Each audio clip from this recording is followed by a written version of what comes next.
যেখানে থেকে বজ্র আগুন সেখানেই ফোটে চন্দ্রের চন্দনধারা। তাই তো আকাশ এমন বিচিত্র, এত সুন্দর। পৃথিবীতেও মাঝে মাঝে এক একজন মানুষ দেখা যায় যার মনের ভেতরে থাকে ফুলের কোমলতা আর বজ্রের কাঠিন্য। ভগবান তাদের জীবনে রাজপথে পাঠিয়ে দেন অসাধারণ হবার জন্যেই। আর ইতিহাসে এমনই অসাধারণ কয়েকজন পুরুষের নাম পড়ি। না, শুধুমাত্র পুরুষ নয়, এমন অসাধারণ কয়েকজন নারীও পৃথিবীর ইতিহাসে বিখ্যাত আর অমর হয়ে আছেন। আজ এমনই এক বিচিত্র নারীর কথাই বলবো। বাংলাদেশে তাকে ডাকে রিজিয়া বলে, কিন্তু আসলে তাকে আমরা ডাকতে পারি রাজিয়া নামে। বাংলা ভাষায় রিজিয়া বলে একখানি নাটক আছে। তার আগাগোড়াই কাল্পনিক প্রলাপে পরিপূর্ণ। সত্যকার রাজিয়ার সঙ্গে তার কোনো সম্পর্ক নেই বললেই চলে। নমস্কার, আজ আমরা শুনে নেব হেমেন্দ্র কুমার রায়ের লেখা ভারতের একমাত্র সুলতানা। আসুন শুনে নিই আজকের অজানা একটি কাহিনী।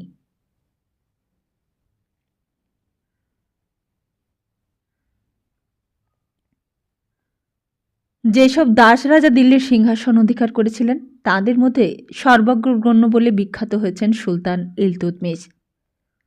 অধিকাংশ পাশ্চাত্য ঐতিহাসিকরা ভুল করে তাকে ডেকেছেন আলতুমাস নামে। রাজিয়া ছিলেন ইলতুৎমিশেরই কন্যা। পৃথিবীর সব দেশেই রাজকন্যা বললে মনে জাগে এক সুন্দরীর ছবি, সুতরাং আশা করা যায় রাজিয়াও ছিলেন সুন্দরী এবং শিক্ষায় দীক্ষায় চরিত্রের নানা গুণে তিনি যথেষ্ট উন্নত ছিলেন। এর অনেক প্রমাণও পাওয়া যায় তার পরবর্তী জীবনে। এবং কুসুম কোমল নারীরূপে জন্মালেও রাজিয়ার চরিত্রে ছিল যে পুরুষোচিত দৃঢ়তা, এর প্রমাণ আমরা পাই তার পিতার মুখে। সময়টা 1236 খ্রিস্টাব্দ। সুলতান ইলতুৎমিশ শুয়েছেন মৃত্যুশয্যায়। সুলতানের নানা মহিষীর কয়েকটি সন্তান ছিল। তাদের মধ্যে সিংহাসনে বসবার যোগ্য পাত্র ছিলেন কেবল জ্যৈষ্ঠ রাজপুত্র, বঙ্গদেশের শাসনকর্তা মামুদ। কিন্তু তিনি অকালেই মারা পড়েছেন, তাই মন্ত্রী ও সভাসদের দুশ্চিন্তার অন্ত নেই। তারা বললেন, সুলতান, আপনার অবর্তমানে সিংহাসনে কে বসবে? ইলতুৎমিশ বললেন, আমার মেয়ে রাজিয়া। বিপুল বিস্ময়ে সকলে স্তম্ভিত। কোনো মুসলমান রাজ্যে কে কবে শুনেছে যে রাজ সিংহাসনে বসেছে পুত্রের বদলে কন্যা? মন্ত্রীরা বললেন, সুলতান, রাজিয়া যে পুরুষ নন। ইলতুৎমিশ বললেন, তোমরা লক্ষ্য করলেই বুঝবে আমার সব ছেলের চেয়ে রাজিয়ার মধ্যেই আছে বেশি পুরুষত্ব। এই বলে তিনি অন্যদিকে পাশ ফিরে শুলেন। তারপর তার মৃত্যু হল। যা কখনো হয়নি তা কেমন করে হয়? মন্ত্রীদের সেই পুরাতন যুক্তি। ইলতুৎমিশের শেষ ইচ্ছা পূর্ণ হল না। আমির ওমরাওরা সুলতানের এক ছেলেকে দিল্লির সাম্রাজ্যের অধিকারী বলে স্থির করলেন, আর তার নাম ফিরোজ। তিনি রাজিয়ার সৎমা শাহ তুর্কানের পুত্র। শাহ তুর্কান প্রথমে ছিলেন রাজবাড়ির দাসী, তারপর সুলতানের সুনজরে পড়ে হন রানী। অন্যান্য রানীরা ছিলেন বড় ঘরের মেয়ে। তারা কোনোদিনই শাহ তুর্কানকে রানীর মর্যাদা দিতে পারেননি। শাহ তুর্কান এতকাল ধরে সেই অপমান পুষে রেখেছিলেন মনে মনে। ফিরোজের রাজা হবার কোনো যোগ্যতাই ছিল না। মুকুট পরে দিনরাত তিনি মেতে রইলেন বাজে আমোদ প্রমোদ নিয়ে। রাজকার্যের ভার গ্রহণ করলেন তার মা। হাতে ক্ষমতা পেয়ে তার প্রথম কাজ হল অন্যান্য সতীনদের বধ করা, আর যারা বেঁচে রইলেন তাদের ওপরেও অত্যাচার অপমানের সীমা রইল না। সুলতানের অন্য এক রানীর এক শিশুপুত্রের 2 চক্ষু উপড়ে নেওয়া হলো। ব্যাপার দেখে সকলেই বিরক্ত। রাজ্যের দিকে দিকে মাথা তুলে দাঁড়ালো বিদ্রোহীরা। নানা প্রদেশের শাসনকর্তা প্রকাশ্যেই স্বাধীনতা ঘোষণা করে পরস্পরের সঙ্গে মিত্রতা সূত্রে আবদ্ধ হলেন। সৈন্য সামন্ত নিয়ে ফিরোজ গেলেন তাদের দমন করতে, কিন্তু পারলেন না। আর এদিকে শাহ তুর্কানের বীজ দৃষ্টি পড়েছে তখন রাজিয়ার ওপর। সুলতানের এই বুদ্ধিমতী ও গুণবতী মেয়েটিকে রাজ্যশুদ্ধ সবাই ভালোবাসে। এটা শাহ তুর্কানের শৈল না। তিনি রাজিয়াকে পৃথিবী থেকে সরাবার ষড়যন্ত্রে প্রবৃত্ত হলেন। আর তা শুনেই দিল্লির প্রজারা ক্ষেপে উঠল। বিদ্রোহীদের দলে অনেক আমির ওমরাওরাও পর্যন্ত যোগ দিলেন। দুষ্টা শাহ তুর্কান হলেন বন্দিনী এবং ফিরোজ পালালেন রাজধানী ছেড়ে, কিন্তু আত্মরক্ষা করতে পারলেন না শেষ পর্যন্ত। বিদ্রোহীদের তরবারিতে তার মুন্ডু উড়ে গেল। ফিরোজের 6 মাস আর 7 দিনের রাজত্ব ভোগ শেষ হল। সে যেন আবু হোসেনের বাদশাগিরি। প্রজারা এক বাক্যে বললেন, আমাদের রানী হবে রাজিয়া। মন্ত্রী ও আমির ওমরাওরা প্রজাদের কথা ঠেলতে পারলেন না। সেই প্রথম ও শেষবারের জন্য দিল্লির রাজতন্ত্রের একমাত্র অধিকারিণী হলেন একজন নারী। এই এক কল্পনাতীত ব্যাপার, সুলতানা রাজিয়া। সময়টা তখন 1236 খ্রিস্টাব্দ। কিন্তু সাম্রাজ্যের চতুর্দিকে বিপদের মেঘ তখনও পুঞ্জীভূত হয়ে রয়েছে। মিত্রপক্ষ অর্থাৎ মুলতান, হানসি, লাহোর ও বুদায়নের বিদ্রোহী শাসনকর্তাদের সঙ্গে যোগ দিয়ে ফিরোজের মন্ত্রী জুনাইদি তখন দিল্লি আক্রমণ করতে আসছেন। তারা সবাই চান সুলতানা রাজিয়ার মুকুট কেড়ে নিতে। বিদ্রোহীরা দিল্লি অবরোধ করলে রাজিয়া বুঝলেন তিনি দুর্বল আর বিদ্রোহীরা প্রবল। সম্মুখযুদ্ধে নামলে তার পরাজয় নিশ্চিত। তখন কৌশলে কার্যসিদ্ধি করবার জন্য তিনি দিল্লি থেকে বেরিয়ে পড়ে ছাউনি ফেললেন যমুনার তীরে। আমরা বলি নারী বুদ্ধি প্রলয়ন করি। সুলতানা রাজিয়া দেখালেন তার এক অপূর্ব দৃষ্টান্ত। তবে প্রলয়টা হলো এখানে কেবল বিদ্রোহীদের পক্ষে। তিনি গোপনে মুলতানের 2 জন প্রবল বিদ্রোহী নেতাকে আহ্বান করে মিষ্টি কথায় ও নানা রকম লোভ দেখিয়ে তাঁদের পক্ষে আনলেন। তারপর তারা যখন তার প্রস্তাবে সম্মতি দিয়ে বিদ্রোহীদের দলে গিয়ে হাজির হল, সুচতুরা সুলতানা রাজিয়া তখন সেই চক্রান্তের কাহিনী অন্যান্য বিদ্রোহী নেতাদের কাছে প্রকাশ করে দিলেন। বিদ্রোহীদের দলে পড়ে গেল মহা হইচই। সবাই ভীত, সবাই তটস্থ, কেউই কারুকে বিশ্বাস করতে পারলে না। প্রত্যেকেই প্রত্যেককে শত্রু বলে ভাবে। এইভাবে তাদের দল ভেঙে গেল। এক একজন নেতা আপন আপন দল নিয়ে সরে পড়বার চেষ্টা করেন, আর রাজিয়ার সৈন্যরা প্রধান দল ছাড়া সেই সব নেতাকে আক্রমণ আর বন্দী করেন। আর এভাবেই বিদ্রোহীদের অনেকেই মারা পড়ল, বাকি সবাই পালিয়ে গেল।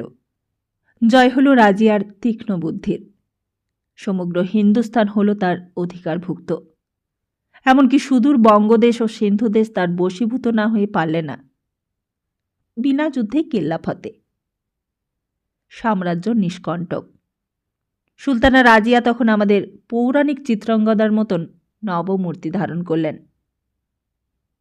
অর্থাৎ তিনি ছুঁড়ে ফেলে দিলেন নারীর পোশাক, ত্যাগ করলেন নারীর ভাবভঙ্গি, ভুলে গেলেন মুসলমানি পর্দা প্রথা।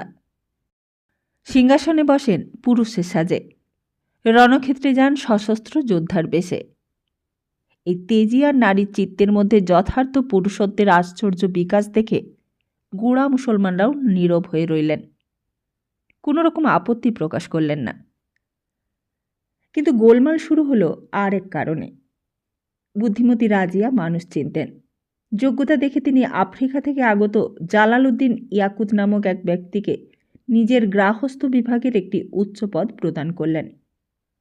রাজসভায় তখন তুর্কি আমির ওমরাওদের বিশেষ প্রভাব। আফ্রিকার লোকেদের তারা সুনজরে দেখতেন না, ঘৃণা করতেন। ইয়াকুতকে সুলতানার অনুগ্রহভাজন হতে দেখে তারা হাড়ে হাড়ে জ্বলে উঠলেন। এবং নারীর প্রভুত্ব যাদের পক্ষে একেবারেই অসহনীয়, দেশে তখনও এমন সব লোকেরও অভাব ছিল না। তাঁরাও রাজিয়ার বিরুদ্ধে তুর্কি চক্রান্তকারীদের সঙ্গে যোগদান করলেন। আয়াত ছিল একজন প্রধান চক্রী। রাজিয়ারই অনুগ্রহে তিনি হয়েছিলেন পাঞ্জাবের শাসনকর্তা। রাজিয়া প্রথমে সসৈন্য তাকে আক্রমণ আর পরাজিত করলেন।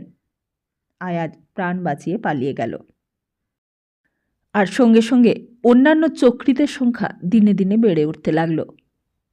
ইকতুরিয়াদ্দিন আলতুনিয়া ভাতিন্দার শাসনকর্তা ক্ষমতাশালী ও যোদ্ধা বলে তার অল্প প্রতিপত্তি ছিল না। চক্রীদের প্ররোচনায় ভুলে তিনিও বিদ্রোহী হয়ে উঠলেন। রাজিয়া আলতুনিয়াকে দমন করবার জন্য আবার যুদ্ধক্ষেত্রে অবতীর্ণ হলেন। তার ফৌজের মধ্যে কেবল বিশ্বাসী ইয়াকুতই ছিলেন না, তুর্কি চক্রান্তকারীদের দলও ছিল রীতিমতো ভারী। বীর নারী রাজিয়া ভাতিন্দায় পৌঁছে যুদ্ধের জন্য প্রস্তুত হচ্ছেন এমন সময় হঠাৎ তুর্কি চক্রীরা মুখোশ খুলে ফেললেন।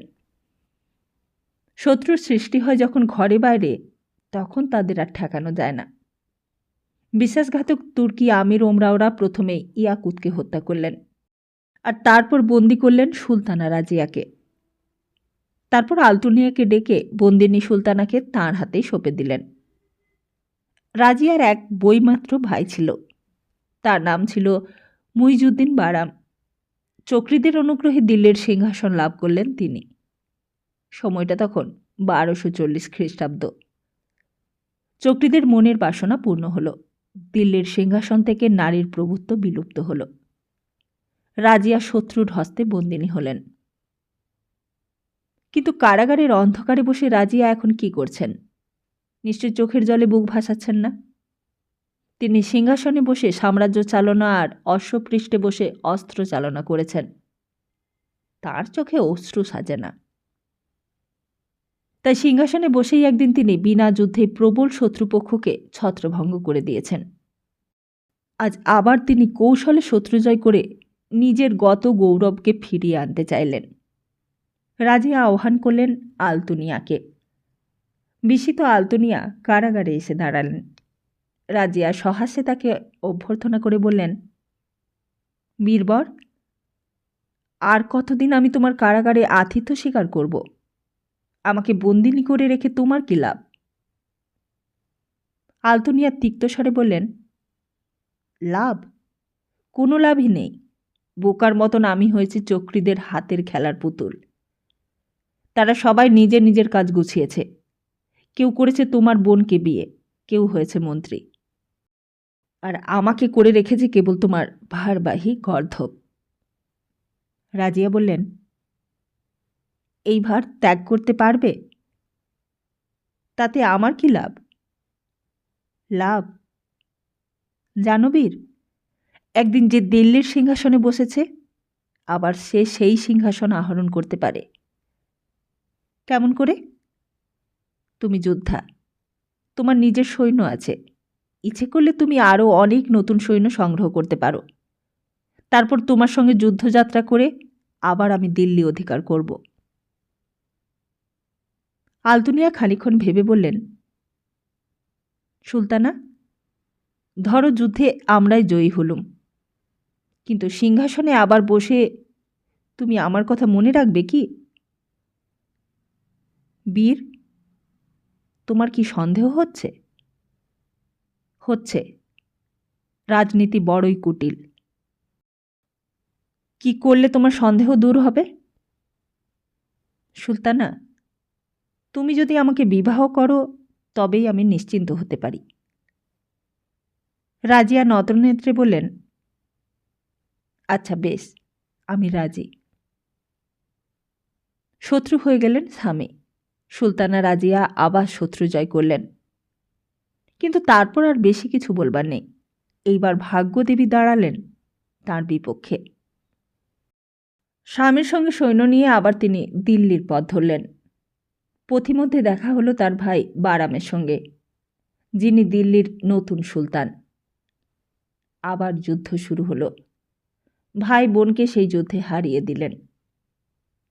তার পরদিনই স্বপক্ষীয় কাঁধকের হস্তে সুলতান রাজিয়া ও তার স্বামী আলতুনিয়া ইহলোক ত্যাগ করলেন। দিল্লি এবং পৃথিবীর আর কোনো মুসলমান সাম্রাজ্যে আর কোনো নারীর মাথায় সাম্রাজ্ঞীর মুকুট পরবার সৌভাগ্য অর্জন হয়নি।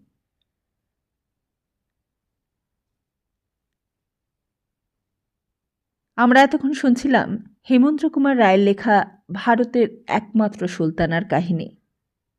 খুব তাড়াতাড়ি আসছি নতুন আরেকটি কাহিনী কিংবা গল্প নিয়ে। ততদিন ভালো থাকুন, সুস্থ থাকুন, আর সবাইকে ভালো রাখুন।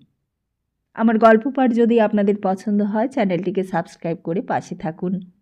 কমেন্ট করে জানান গল্প কেমন লাগছে। নমস্কার।